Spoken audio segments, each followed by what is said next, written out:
This is an Audi Q3 TFSI Quattro S-Line Sportback. Talk about a long name. And it's Audi's sporty compact SUV. But after being on sale for 5 years, is this Sportback still worth looking at, or has the competition just left it in the dust? My name's Nish and you're watching The Word on Cars.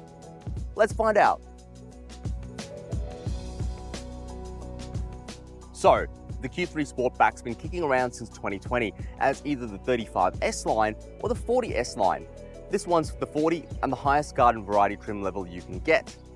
And yes, there's also the RS Q3, which is the more potent and performance-oriented version, but it's a lot more expensive, so we're not going to talk about that one. The Q3 is built on the Volkswagen MQB platform, the same platform shared with cars like the Volkswagen Golf and Audi A3. So that makes the Q3 more of a jacked up version of the A3.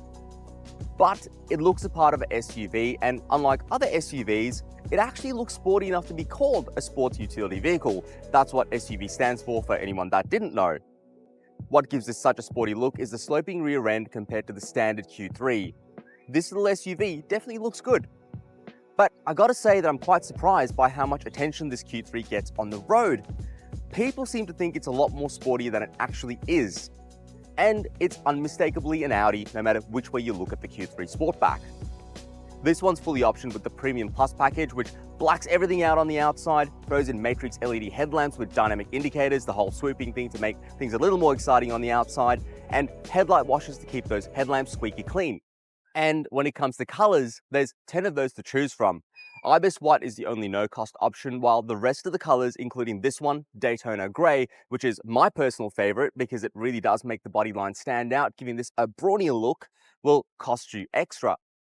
And speaking of cost, a brand spanking new Q3 Sportback will cost you over 78 grand here in Australia before options. But having been on sale since 2020, you can find used Q340 TFSI Sportbacks scattered around the country from under $40,000 depending on mileage and options. So plenty of deals to be had if you get to the end of this video and think the Q3 might be for you. So you're thinking it's an Audi, so when it comes to the interior, it must be all good. Well, not quite. When you step inside, the first thing you notice is this very Audi interior, which to most part it shares with the Audi A3, which is a good thing. Audi does a good looking interior, but it's more function over form. Audi is for those that prefer subtlety than in-your-face luxury, and I quite like the way this interior looks. But when you look closer, you start to see cost cutting. There's a lot of plastic in here from the doors to the center console. Some of it is covered in what feels a bit like rubber, but it's not exactly soft and it feels more like plastic. Having said that, it doesn't feel like a cheap interior. Everything feels nice and solid. And you still get some nicer materials like leather on the seats with exposed stitching, suede look inserts and brushed aluminium scattered throughout the cabin.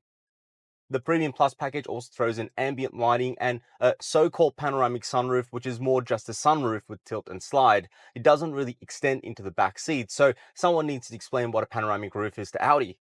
It's also comfortable. The seats are great and supportive, and there's good space up front for what is really a compact SUV. Good headroom and legroom, and the steering wheel even gets tilt and reach adjustment to clear the knees if that becomes a problem. When it comes to technology, you get Audi's 10.1-inch MMI or multimedia interface front and center, and that works really well. Easy to use and quite responsive with built-in wireless Apple CarPlay and Android Auto. You don't get any physical buttons, but thankfully there's a multifunction knob that controls volume and allows you to skip tracks. Oh, and the Premium Plus package also includes a Sonos 3D surround sound system. They've squeezed in 15 speakers and a sub in the boot for 680 watts of power. Can't say I've heard a Sonos system in a car before, but it actually sounds fantastic. Even better than the B&O system I tested in the new RS3. It's clear, crisp, and plenty of bass. All of your safety systems are also accessed through the MMI. This gets adaptive cruise control, active lane keeping, blind spot monitoring, rear cross traffic alert, the usual stuff, and a 360-degree camera system with more views than you probably need, and automated parking so the Q3 can park itself for you. Again, fairly standard these days in something like the Q3. We've also got a separate panel for dual zone climate control under the MMI. That gets a bunch of buttons, dials, and its own screen to set everything up, including buttons for the heated seats. What's overly complicated with this though, and every other Audi that has this climate control system, is how you synchronize the two zones. When the passenger wants to set their own zone, it's easy. Just use the knob to set the temperature that you want. But when you want to set both zones to be the same temperature, there's no dual button that you find in other brands. Instead, you have to hold the auto button down and that synchronizes the temperature. Trust Audi to complicate something that should be simple. At least add a label that says dual to the auto button. I mean, is it really that hard? The center console is home to a row of buttons for things like automated parking and the drive mode selector. Now, drive modes wise, there's off-road, efficiency, comfort, auto, dynamic, and an individual mode to customize how the Q3 drives. Again, standard Audi. The gear lever in here isn't all that exciting. Works like an ordinary shifter, and I imagine Audi will ditch this when they refresh the Q3 in 2025 and replace it with the same shifter the new A3 has. The instrument cluster is the same one we've seen for quite some time now. If it ain't broke, why fix it, right? You get Audi's 12.3-inch virtual cockpit. That works great with 2 views to choose from and a whole bunch of tabs to flick between depending on what you want to see. Unfortunately, no heads-up display though, which is a little surprising considering this is as loaded as they come. You also get good storage in the Q3 as well. The glove box is a decent size, although not sure why they didn't remove the panel for the DVD player and SD card slots, which are blanked out in the Q3 anyway for more space. Guess that would have cost them more money. There's a wireless phone charger on the center console with 2 USB-C ports, cup holders with a slot in the middle to stand up a phone. That's quite handy. A 12-volt power outlet and what looks like a spot for the key. A little more space under the center armrest that slides. Nothing exciting in there. The standard Audi storage compartment that they throw into the driver's footwell, a hidden compartment under the driver's seat, and massive bins in the doors that include bottle holders. So overall, good storage. And the back seats are about the same as the front when it comes to materials. There's a mix of leather, brushed aluminium, and plastic back here, and like the front, it's a comfortable place to be. Although headroom isn't the greatest, there's plenty of knee room and legroom's pretty good too because you can slide your feet under the front seat that I've set to my 5'9" driving position. So all in all, space isn't too bad back here even for adults, aside from the giant hump on the floor that robs space from the middle passenger, but I think the sweet spot for the Q3 Sportback is for the young families with little people. On that, the Q3 gets ISOFIX points for the outboard seats and top tether mounts across all 3 seats back here. Those little people also get their own climate vent, a couple of USB-C ports, and a 12-volt power outlet to charge all of their devices, netted storage behind the front seats to throw in those chocolate wrappers, bins in the back doors with bottle holders, cup holders in the center armrest that pop up mechanically, a little over-engineered if you ask me, but that's Audi, and storage on either side of the seat for their fidget toys or whatever it is that kids these days are into. You can also slide the back seat forward, a bit useless in SUVs that don't have a third row, but handy if you want the kids within arm's length. And you can also adjust the backrest angle a little by pulling these straps on either side as well. So, what about space for everything else then? Plenty of space. Behind the electric tailgate, there's 530 litres to play with, which is decent considering this is a Sportback with a sloping roof. And you can drop the 40-20-40 split back seats by pulling those straps I mentioned earlier to increase space to 1400 litres when you need the extra space, or you can drop the pass-through for longer items. Nothing much under the floor though when it comes to space. That's taken up by the spare wheel, subwoofer and tools, but you do get some more space on either side of the cargo floor. Speaking of which, there's also a 12-volt power outlet which is interestingly placed. Best not to put any bottles on this side because if it leaks, it'll get into the power outlet and you don't want to deal with that. No idea why they didn't put this somewhere else. It's not like there isn't space for it anywhere else back here, but your guess would be as good as mine. Then there's driving the Q3. Now, this being a 40 TFSI S-Line, it gets a bigger and more powerful motor than the 35 TFSI S-Line. Honestly, couldn't they make the name a little bit shorter? Anyway, this has a 2-litre turbocharged 4-cylinder under the hood that is good enough for 132 kilowatts and 320 newton meters of torque. So 0 to 100 happens in 7.8 seconds. It's not fast. Right foot down. It winds up very quickly because of that turbo and because it's a small motor, and it does get you moving, but I'd describe this as being more sprightly than it is fast. Frankly, I think the Q3 is meant to look faster and sporty on the outside than it actually is, but that's okay. That's not necessarily a bad thing. I think anyone that's looking for a Q3 will be really happy with the amount of performance this thing has. It doesn't feel like it's lacking power or performance for what this little SUV is. it does feel sporty and nimble. Plenty of power. And it doesn't sound too bad either. It sounds better than ordinary. Do that again, right foot down. It's not exactly loud. You can definitely hear the turbo, especially when you let off the pedal. There's that turbo whoosh as the engine slows down, which is nice. But I think the engine's okay. Drives good, good responsiveness. I wouldn't say decent power, but okay power for most people out there to keep most people happy. And from a fuel consumption point of view, Audi claims that 8.1 litres per 100 kilometre consumption. I've averaged about 9.2 litres per 100 kilometres, although I have been a little right foot heavy, if you know what I mean. But if you drive this thing nicely, I think 8.1 is achievable. So from a fuel consumption perspective, it's not too bad. It's not groundbreaking. It does take 95 octane as opposed to 91 being turbocharged. So for what this thing weighs, over 1,700 kilograms, and for the fact that you have a little bit of performance, it's not too bad. Then there's the 7-speed S-Tronic transmission, and I am a big fan of the gearbox in this. Now, like all Audis, stick this into comfort mode, leave everything in relaxed mode, and it's easy to live with. Transmission will just change gears, don't really even feel those gear changes. It's super silky smooth.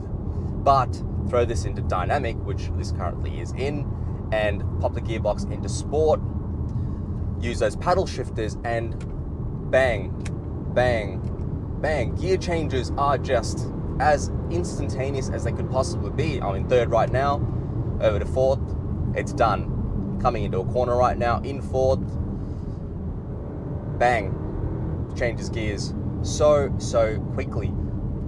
Great gearbox, and it makes it so easy to wring this thing out and actually extract the 132 kilowatts of power that this thing has under the hood, and the 320 newton meters, more importantly. It really does wind up very, very quickly. Now, paddles on the steering wheel, they do the job, but they're more like buttons than they are paddles. But I think the gearbox, though, aside from those paddles, is fantastic. It's really, really good.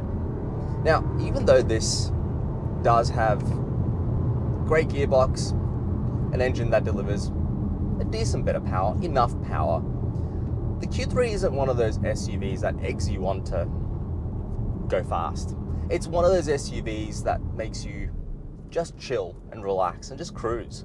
And you could do that really well in this because of the gearbox, because of the engine, because it is so smooth. You just want to kick back and relax and just enjoy the drive.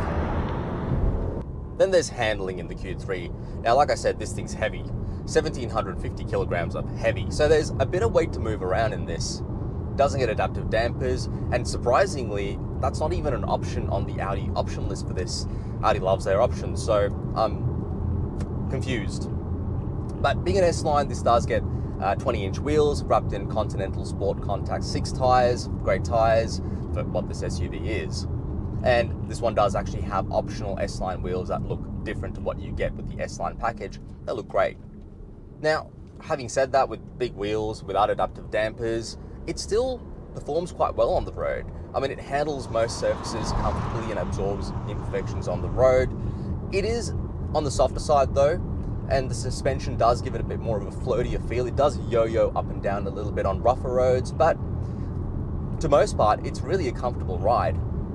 What does surprise me though is the cabin isn't as insulated as I would have expected it to be.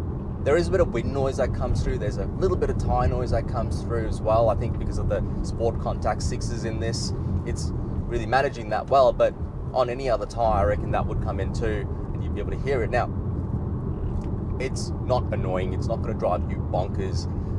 You do just get used to hearing a little bit of wind noise coming in, especially if you've got the stereo on. You're not going to really hear it. I'm driving around without the stereo on, and so I can hear it. So, I mean, from a comfort point of view in here, it really is set up quite well aside from that noise. Easy to live with. And like every other Audi with Audi's Quattro all-wheel drive system, this thing, you can really push it into corners. I mean, drop down to third, get into this corner, turn in. It really does hold the line, and it's so easy to control. Now, you will find that when you do push it beyond its limits, that it'll understeer like all other all-wheel drive systems, but it takes a fair bit to really get this thing to understeer. You got to really come in with a fair bit of speed. Really does hang on. I mean, the grip is great, absolutely fantastic. Now, the suspension in this being softer and this having a higher ride height, it does have a bit of body roll, which is expected in a compact SUV like the Q3. No surprises there. As the weight moves from side to side, it'll lean. But to be honest, for what is a Q3 without an RS badge, this thing actually handles pretty well. The steering in the Audi is very much Audi. There isn't much front end feedback. You do feel a little disconnected from the front wheels. It does have an electrically assisted steering rack, so that might be part of the reason. But I must say, when it comes to vagueness off center, there's very little vagueness in this. You'd have to go looking for it, otherwise you're not going to notice it. And the steering rack in this is super responsive, changes directions so quickly. So that's quite nice. In comfort mode, steering is nice and light, easy to drive. Stick it in dynamic, and it does stiffen up noticeably for more of a sportier feeling drive. So the steering in this is actually quite good for what this Q3 Sportback is. I like it. And the brakes are also fine. The Q3 gets vented discs up front, solid discs in the back, floating calipers on all four corners, and great stopping power, good pedal feel, responsive. So as far as braking goes, this thing's got it covered. So overall, the Q3 Sportback is still a pretty good compact SUV, but it's not perfect and it isn't the most refined SUV from Audi either. Don't get me wrong though, it's still definitely a premium product. At no point do you find yourself feeling like you've ended up with a VW. And even though the automotive industry has come leaps and bounds since the release of the Q3, it still manages to compete with the likes of Mercedes-Benz and BMW simply because Audi does things a little differently, without the glam.